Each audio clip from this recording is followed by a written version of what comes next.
विषय पर बहुत ही सुंदर वक्तव्य देंगे। जोरदार तालियों से स्वागत डॉक्टर प्रणव शास्त्री जी का। डॉक्टर प्रणव शास्त्री जी, उसमें एक आग्रह और करना चाहूंगा ताकि फिर बीच में मुझे थोड़ा सा ना टोकना पड़े कि समय की रूपरेखा थोड़ा सा एक बार आप सभी ध्यान रखें तो ज्यादा हमारे लिए आनंद का विषय होगा। डॉक्टर प्रणव शास्त्री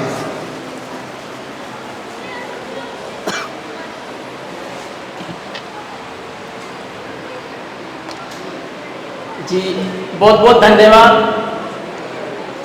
सभी मंचासीन का बहुत आभार और सादर प्रणाम करता हूँ। मैं तो एक छोटा सा ज्योतिषाचार्य हूँ। विनोद जी कुछ ज़्यादा तारीफ करके चले गए, पर मैं कुछ चीज़ें अनुभव जरूर शेयर करूँगा, क्योंकि ज्योतिष जो होता है वो अनुभव से होता है। खाली किताब पढ़ने से ज्योतिष नहीं होता या किताब के रट्टे मारने से ज्योतिष नहीं होता। ज्योतिष होता है आपके अनुभव से। आज मैं यहाँ इस मंच पर जो हमारी महान मूर्तियाँ बैठी हैं, देवतुल्य है और पूजनीय है, जिनको भी इनका सानिध्य मिल जाए जीवन में पार हो जाता है। और सबसे बड़ी बात तो ये कि जीवन में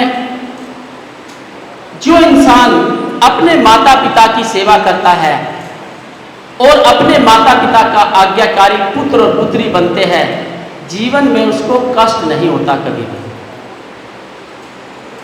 और ये मैं अपने अनुभव से बोल रहा हूं। कोई भी शिष्य बिना गुरु के ज्ञानवान नहीं हो सकता। इसी तरह से बिना माता पिता के ज्ञान के आगे नहीं बढ़ सकते, क्योंकि संस्कृति सबसे महत्व रखती है ज्योतिष में। सबसे पहले हमारे जो शिक्षक होते हैं, हमारे जो भगवान होते हैं, हमारे माता पिता दादा दादी, हमारा परिवार होता है। अगर परिवार की संस्कृति अच्छी है तो निसंदेह आप में भी वे गुण जरूर आएंगे।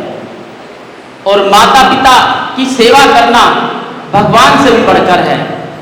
भगवान भी बाद में है, पहले माता पिता है। मैंने एक चीज का अनुभव किया है। अभी सर ने बोला कि अंतरराष्ट्रीय ज्योतिषाचार्य, मैं 27 देशों में ज्योतिष कर चुका हूं और अभी भी कर रहा हूं, अभी फिर दोबारा जा रहा हूं बाहरी। मैंने वहां और यहां में एक अंतर देखा है कि हम परिवार से जुड़े रहते हैं, बंधे रहते हैं, लेकिन वहां परिवार से कोई ना जुड़ा होता ना कोई बंधा होता। वहां होता है चिड़िया की तरह से। जैसे एक चिड़िया होती है, चिड़िया देखी हो आपने सबने। अब तो गुरिल्ला दिखती ही नहीं चिड़िया छोटे वाली, लेकिन पहले सबने देखी है। वो अपने सामर्थ्य के अनुसार 2 अंडे देती है और एक घर बनाकर उसमें से 2 अंडे से 2 बच्चे पैदा होते हैं।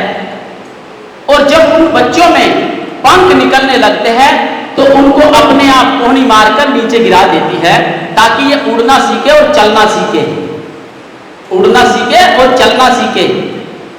वही पत्ती अमेरिका या बाहर के देशों में होती है।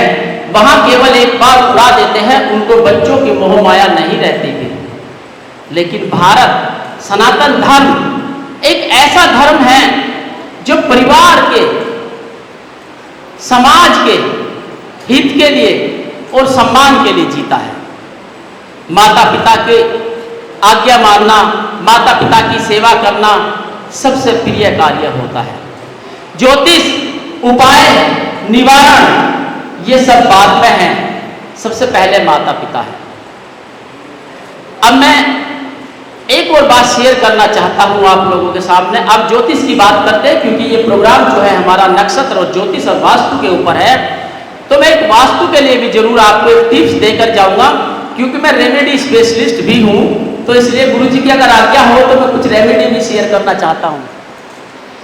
तो रेमेडी वास्तु के लिए सबसे पहली बात तो वास्तु आधे से ज्यादा हमारी खत्म हो जाती है जब हम अपने माता पिता की सेवा करते हैं। जिस घर में माता पिता की सेवा होती है उस घर में वास्तु दोष नहीं हो सकता। चाहे उसका मुख्य द्वार आप दक्षिण में लगा लो, चाहे पूरब में लगा लो, चाहे उत्तर में लगा लो, कहीं भी लगा लो, मैं इस बात को चैलेंज कर सकता हूं। अगर आप अपने माता पिता की सेवा करते हैं, इज्जत करते हैं, तो आपके घर में वास्तु दोष हो नहीं सकता। क्योंकि वास्तु दोष आज से 100 साल पहले कहां था वास्तु दोष? कौन वास्तु दोष मानता था? क्योंकि उस समय माता पिता को सर पे बिठा करके सेवा करते थे। आज माता पिता को अगर एक थोड़ा सा बच्चा जवान हो जाए तो माता पिता ये पूछ ले कि भाई कहां जा रहा? टोक दिया तुमने मुझे, मेरे तो कोई कार्य होने का ही नहीं, तुम्हें कोई काम ही नहीं है। जब आप अपने माता पिता को ऐसे शब्द बोलते हैं तो उनका कलेजा छिलता है। कभी सोचा है जिस दिन आप माता पिता बनोगे और आपके बच्चे आपको ऐसा बोलेंगे तो आपको आभास होगा कि मैंने क्या खोया और क्या पाया था। इसलिए वास्तु दोष कभी नहीं होगा उस घर में जिस घर में माता पिता की सेवा होगी।